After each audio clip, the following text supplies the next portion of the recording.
Tenacity, fatigue resistance, impact resistance हुआ था ना।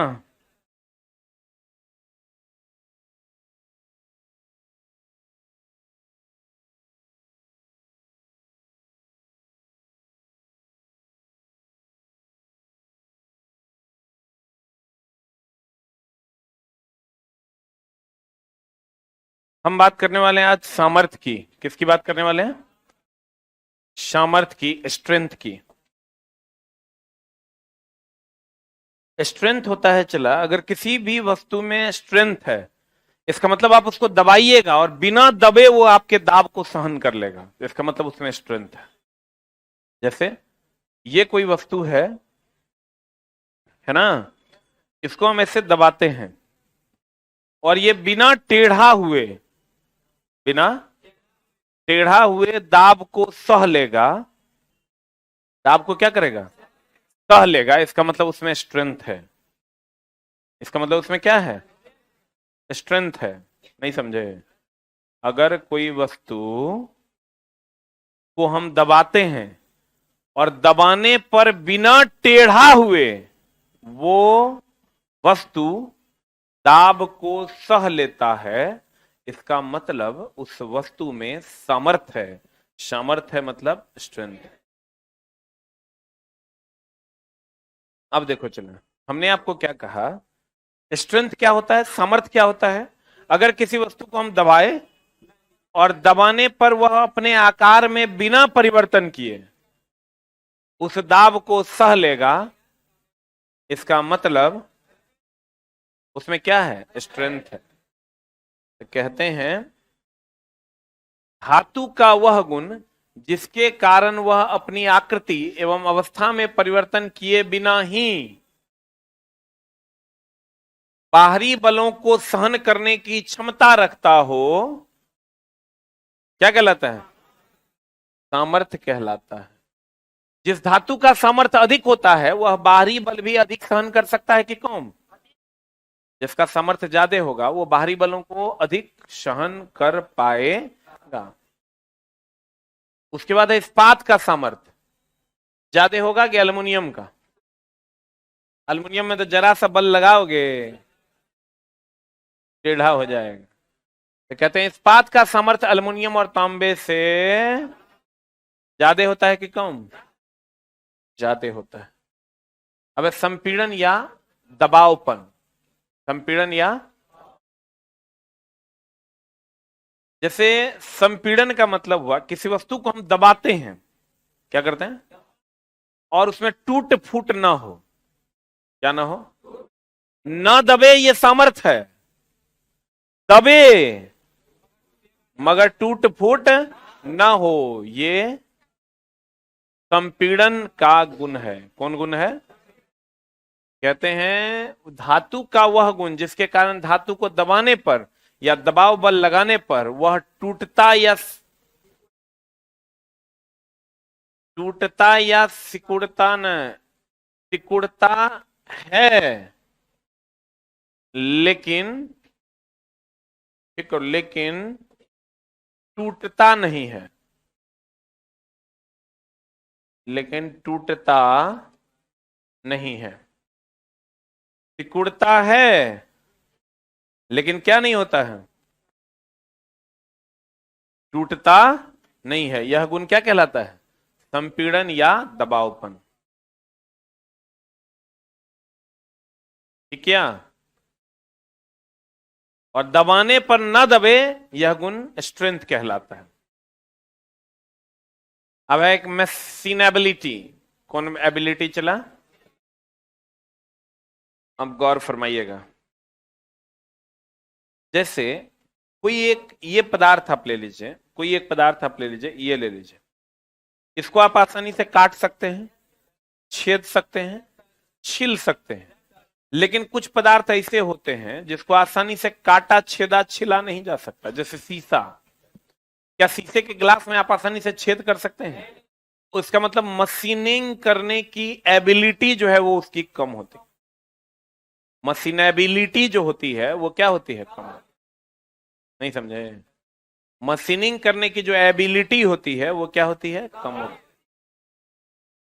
गौर फरमाइएगा। कहते हैं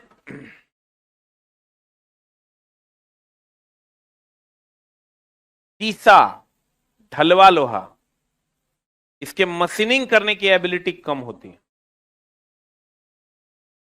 लेकिन आप ले लीजिए स्टील, कॉपर, एल्युमिनियम, इसको आप काट भी सकते हैं, छील भी सकते हैं, छेद भी सकते हैं, इसकी मशीनेबिलिटी हाई होती है।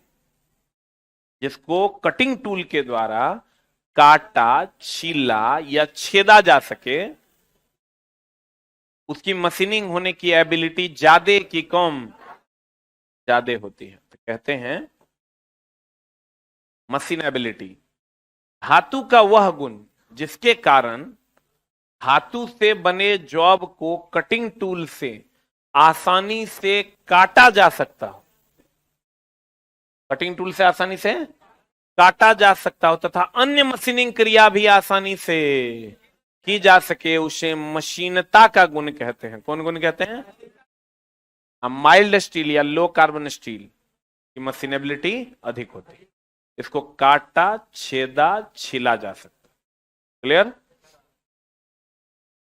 अब रासायनिक गुण, रासायनिक गुण होता है, रासायनिक गुण की सहायता से किसी भी धातु के आंतरिक गुणों को जाना जा सकता है।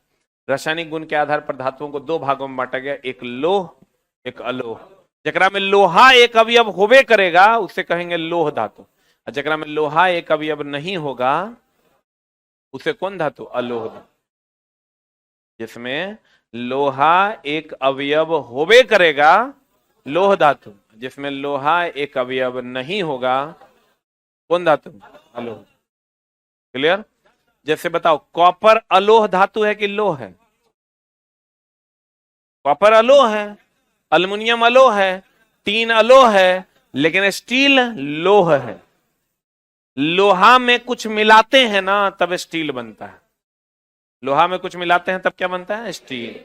लोहा में कुछ मिला देते हैं तो क्या बनता है? स्टील। नहीं समझा? अगर हम लोह धातु की बात करें तो एक बात बताओ, लोह और अलोह, लोह और अलोह,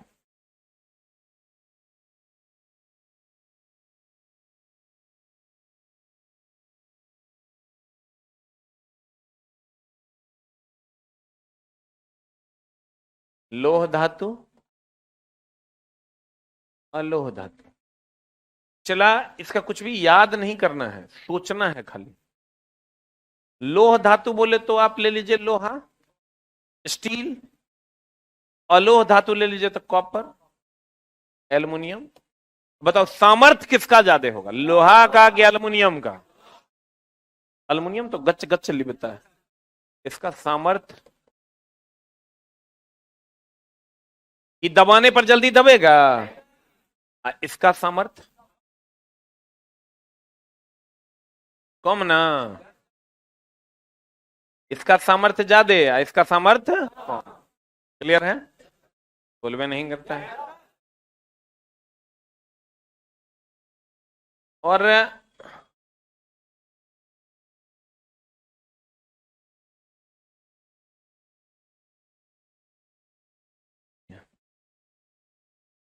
कहते हैं लोह पदार्थ की अगर हम बात करें तो इसका सामर्थ्य क्या होता है? ज्यादा, और इसका सामर्थ्य क्या होता है? कम।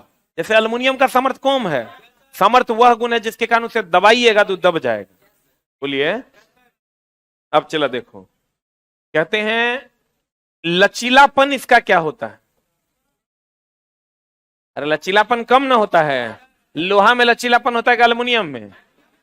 इसका लचीलापन क्या होता है? इसका लचीलापन होता है ज्यादा। सही है? अब देखो, इसका रंग जो होता है ग्रे कलर का होता है। कौन कलर का होता है? इस अगर सोना है तो सुनहला, सोना और कॉपर होगा तो कौन कलर? सुनहला या पीला कलर का होगा? बोले मैं नहीं करेगा। इसमें लोहा एक अवयव होवे करेगा, लोहा एक अवयव होवे करेगा। इसमें लोहा एक अवयव होगा, इसमें लोहा एक अवयव होगा रे, लोहा एक अवयव नहीं हो। इसमें लोहा एक अवयव होवे करेगा, इसमें लोहा एक अवयव नहीं होगा। लोहा होवे नहीं करेगा, इसमें लोहा एक अवयव होवे करेगा। बोलो हाँ। जैसे स्टील लोह पदार्थ, स्टील क्या है? लोह पदार्थ। इस्पात, फौलाद, ये सब क्या है? लोह पदार्थ। इस्पात का ही इंग्लिश होता है स्टील। इस्पात का ही इंग्लिश क्या होता है? स्टील। इसका सब कुछ जो है ये लेकिन चला बहुत हार्ड होगा, आई क्या होगा? मुलायम होगा। इसमें लचीलापन कम होगा, इसमें लचीलापन ज्यादा होगा। सही कि गलत? जैसे चला हम कहेंगे तुम अमीर है, तो सबसे ज्यादा अमीर थोड़े है। हम लोह अलोह की बात कर रहे हैं तो वो अपवाद है प्लेटिनम। हम जो बात करेंगे वो जनरलाइज, जो प्लेटिनम का यूज आप दैनिक जीवन में करते हैं क्या? बताइए कहां करते हैं? नहीं कर पाते हैं। लेकिन अल्युमिनियम का यूज, कॉपर का यूज, लोहा का यूज, तो जो दैनिक जीवन में यूज करते हैं उसको ना पढ़िएगा। आज जो कहिएगा हीरा, हीरा सर, हीरा तो और ज्यादा कठोर होता है, तो बहुत लोग देखो वो नहीं किया होगा। देखे हैं क्या? नहीं देखे। बहुत लोगों के दिमाग में अभी चल रहा है कि नागिन होती है, ओकर माथा में वो हीरा होता है, जबकि ऐसा कोई सीन नहीं। नागमणि, हाँ बस हीरा को चाटने से मर जाता है। कौन फालतू बात करता है? ये बहुत सारा गलत गलत चीज जो है मार्केट में फैला हुआ है कि हीरा को चाट लोगे तो मर जाएगा। हीरा लोग अंगूठी में पहनता है, डेली खाना खाता है, कहाँ कुछ होता है? होता है तो होता होगा तब तो तू हमरो से बेसी काबिल है। कुछ ऐसा हो सकता है अपवादित हीरा होगा, लेकिन नॉर्मल हीरा जो हम लोग यूज करते हैं आभूषण में, उससे कुछ नहीं होता है। होता चला अंगूठी में लोग पहनता, अंगूठी में पहन लेता, बढ़िया से लोग खा पी लेता है, तो कैसे तो मर जाता लोग। कहते हैं लोह धातु, इसमें लोहा एक अवयव होता ही है, इसमें लोहा नहीं होता है। कहते हैं इसमें प्रमुख रूप से कार्बन होता है तथा फास्फोरस और मैंगनीज भी होता है। किसमें? लोह में। सभी प्रकार के स्टील लोह धातु के, जितना भी टाइप का स्टील है सब क्या है?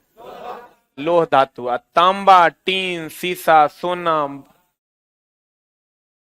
पाल, एल्यूमिनियम, ये क्या है? अलोह है। क्या है चलाई? अलोह है। इसका इसका मतलब किसका?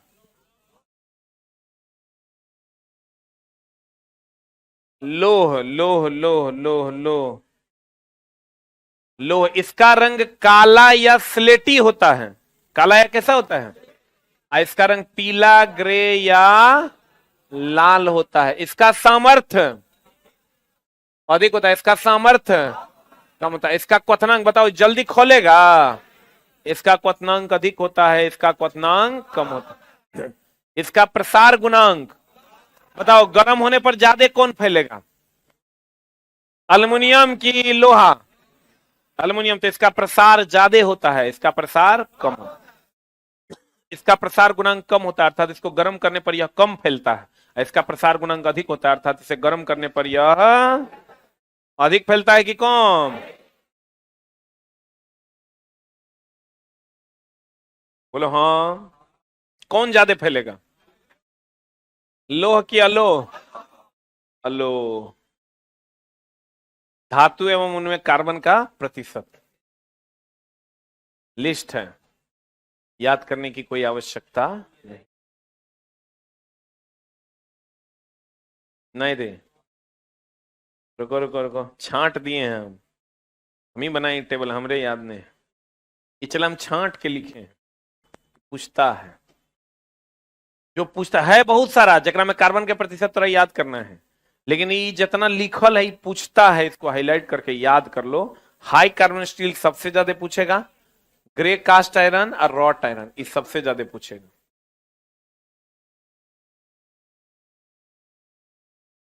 ये तीन गो इसमें से वेरी वेरी इंपॉर्टेंट है, जिसमें कार्बन का प्रतिशत तुमको याद रखना है। हाईलाइट किया?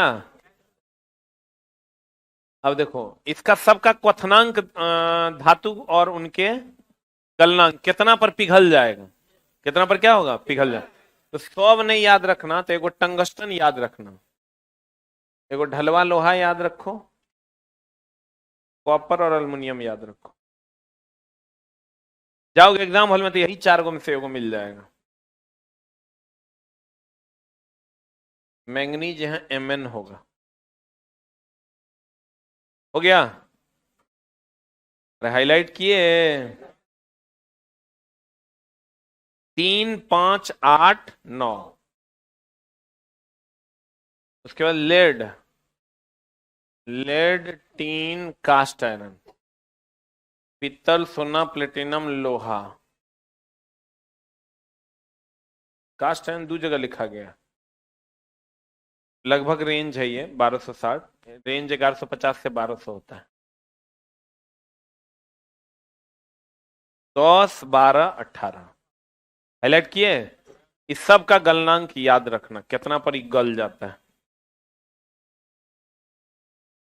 धातु और उनके तापमान, लो कार्बन स्टील कितना पर गलता है, 800 से 1300। हाई कार्बन स्टील 900 से 1150। हाई स्पीड स्टील 950 से 1100। रॉट आयरन 860 से 1340।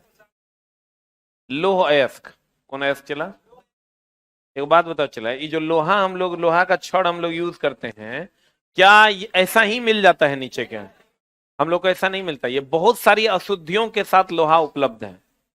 ये जो इससे हम लोग अशुद्धि को निकाल के लोहा अलग करते हैं, जिसको हम लोग अयस्क कहते हैं, खनिज कहते हैं। क्या कहते हैं जी? ये जमीन के अंदर चला एल्युमिनियम भी नहीं है, जमीन के अंदर लोहा भी नहीं है, जमीन के अंदर सोना भी नहीं है। इस सब बहुत सारी अशुद्धियों के साथ होता है। गौर फरमाइएगा। जैसे लोहा बहुत सारी अशुद्धियों के साथ जमीन के अंदर पाया जाता है, जिसको हम लोग कहते हैं बॉक्साइट अयस्क, झारखंड वगैरह में मिलता है। बॉक्साइट सुना है, नहीं सुना है? बॉक्साइट, हेमेटाइट, मैग्नेटाइट, ये सब चला, झारखंड में बॉक्साइट खूब मिलता है। तो ये जमीन के अंदर जो है ना, लोहा बहुत सारी अशुद्धियों के साथ उपलब्ध है। उसको अलग अलग विधियों द्वारा, लोहा, शुद्ध लोहे को अलग और अशुद्धि को क्या किया जाता है, अलग किया जाता है। जैसे ये अगर लोहा है तो ये बहुत सारी अशुद्धियों के साथ पृथ्वी के नीचे पाया जाता है। ठीक है, इसको इसको हम लोग कहते हैं चला खनिज। क्या कहते हैं? बॉक्साइट खनिज नीचे जमीन के अंदर पाया जाता है। लेकिन ये सब क्या हो गया, चला खनिज। क्या हो गया? सब अलग अलग खनिज है। ये हो गया खनिज। क्या हो गया मेरे दोस्त? क्या हो गया? खनिज। जिससे कम खर्च पर धातु, अगर मान लो इससे कम खर्च पर निकल जाएगा धातु, कम खर्च पर धातु अगर निकल जाएगा तो इसको हम लोग कहते हैं अयस्क। कम खर्च पर अगर धातु निकल जाएगा तो इसको क्या कहेंगे? अयस्क। तो देखो ये सब क्या है, क्या है? ये सब खनिज। कम खर्च पर अगर धातु निकल जाए क्या कहेंगे उसको? अयस्क। तो क्या सभी खनिज अयस्क हैं? इससे मान लो 5 टका में निकलता है, इसमें 3000 लग जाता है, इसमें भी 3000 लग जाता है। ये दोनों खनिज है, लेकिन जिससे कम खर्च पर धातु निकल जाए उसे क्या कहते हैं? अयस्क। क्या कहते हैं? अयस्क कहते हैं। कहता है अब लोहा का भी अयस्क है, जैसे हेमेटाइट, मैग्नेटाइट, ये सब लोहा का अयस्क है, जिससे लोहे को शुद्ध करके निकाला जाता है। कहता लोहा बहुत सी अशुद्धियां लिए हुए खानों में से खनिज के रूप में प्राप्त होता है। इस अशुद्ध लोहे को लोह अयस्क कहते हैं। साधारण आयरन ओर में 40 से 65% लोहे के कण पाए जाते हैं, और बाकी क्या होता है चला? अशुद्ध। यानी 40 से 65% क्या पाया जाता है? लोहे के कण। बाकी क्या होता है चला? बाकी क्या होता है? अशुद्धि पाया जाता है। अयस्क के रंग और उनमें लोहे की मात्रा देखो। हेमेटाइट का रंग कैसा होता है? लाल। लोहे की मात्रा 70%। मैग्नेटाइट काला, इसीलिए देखो ये मैग्नेटाइट है। ये जो देख रहे हो ये मैग्नेटाइट, इसी से मैग्नेट बनता है। इसीलिए मैग्नेट का रंग कैसा होता है? काला। देखते हो ना स्पीकर के पीछे में जो मैग्नेट रहता है उसका रंग कैसा होता है? काला। मैग्नेटाइट का रंग होता है काला। इसमें लोहे की मात्रा 72.4%। लिमोनाइट गहरा भूरा, लोहे की मात्रा। सीडेराइट हल्का भूरा, लोहे की मात्रा। पायराइट पीला 40%। पायराइट चूर्ण का रंग हरा, काला व गुलाबी काला होता है और पीला भी होता है। लेकिन चलो आपको कहेगा सबसे ज्यादा लोहा किसमें पाया जाता है? इतना तो आप याद नहीं कर पाइएगा, लेकिन हेमेटाइट और मैग्नेटाइट जरूर याद रखिए कि हेमेटाइट लाल रंग का होता है और मैग्नेटाइट काला रंग का होता है। हेमेटाइट में लोहे का प्रतिशत 70% और मैग्नेटाइट में लोहे का प्रतिशत 72%। बाद बाकी लोहा में चला इतना ज्यादा अशुद्धि रहता है कि अगर इसको शुद्ध करने जाएगा तो बहुत खर्च हो जाएगा। इसलिए हम लोग दो ही अयस्क को मेनली प्रेफर करते हैं, एगो हेमेटाइट को और एगो किसको? मैग्नेटाइट। क्लियर है? एगो हेमेटाइट, एगो क्या? मैग्नेटाइट। लोह अयस्क में लोहे की मात्रा के अनुसार कितने भागों में बांटा गया? 6 भाग। पहला कौन है? यही चला, देखो 6 भाग, 5 भाग यहां तुमको दिख रहा है। पहला कौन है? हेमेटाइट। कौन है चला? हेमेटाइट। हेमेटाइट में लगभग 70% होता है। इस खनिज को 2 भागों में बांटा गया, एगो रेड हेमेटाइट, एगो ब्राउन हेमेटाइट। रेड हेमेटाइट इस लोह खनिज में लोहे की मात्रा कितना परसेंट? 70। अब ब्राउन में कितना? 50 से 90%। एगो रेड, एगो कैसा? ब्राउन। उसके बाद दूसरा कौन है? लिमोनाइट। यह खनिज हाइड्रा हेमेटाइट के नाम से भी जाना जाता है। यह भूरे रंग का होता है। इसमें लोहे की मात्रा कितना परसेंट होती है? कितना परसेंट? 60%। फिर सीडेराइट। इतना नहीं करना है, जो टेबल है ना बस उसमें से 2 को याद कर लेना, बाकी नहीं याद करना है। फिर सीडेराइट, इसे स्पेथिक आयरन खनिज और भी कहते हैं। इसमें लगभग कितना परसेंट लोहा है? 48%।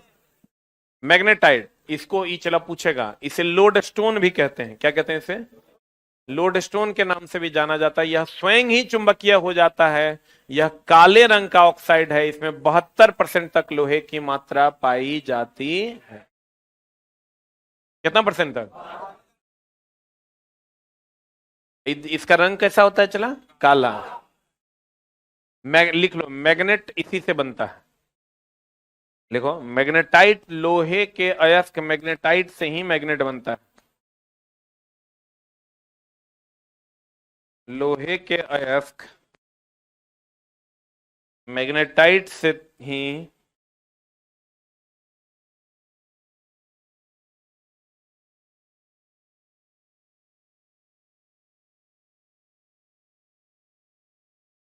मैग्नेट बनता है।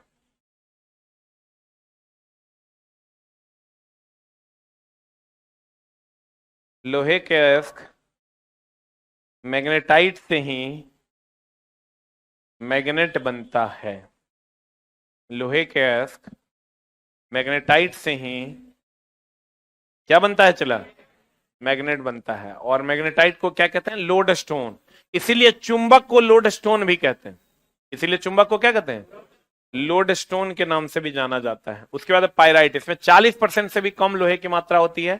इसी कारण इसका प्रयोग बहुत कम किया जाता है कि बहुत ज्यादा। क्ले आयरन स्टोन, इसमें लोहे की बहुत अशुद्ध रूप होता है। साधारणतः इसमें लोहे की मात्रा कितना परसेंट तक होती है? 40% या उससे भी कम होती है।